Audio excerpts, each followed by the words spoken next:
Si Ising, hindi niya tunay na pangalan, ang tinuturong aswang ni Mang Renato. Pumayag siya na magpa-interview sa kondisyon na itatago namin ang kanyang tunay na katauhan.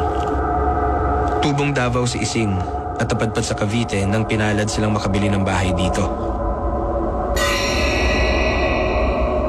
Lola ko, sa 11 namin magkakapatid, ako ang paborito niya. Siya lang yung pinatawag bago siya mamatay. Meron pala siya daw na pamana sa akin. Yung pala yung pamana na yun. Ayon sa kanya, namana raw niya ang kanyang pagiging aswang. Parang jolly na itim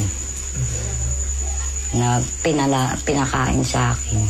Dalaga pa ako nun, dalagita, mga 14 anyos. Kasi hindi siya mamamatay pag hindi niya sinalo niya.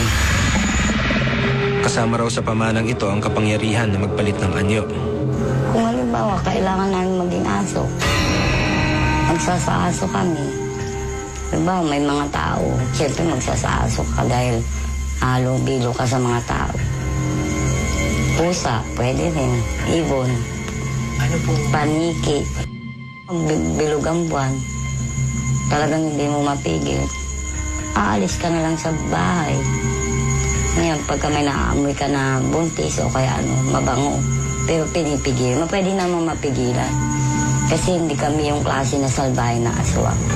Ayaw nga namin to, kaso lang talagang binigay sa amin. Kaya naman mariin niyang itinanggi na siya ang aswang na umaatake kay Maricel. Yun nga, nagbibintang lang sila. Naaamoy ko kasi sa kapitbahay namin puro buntis eh.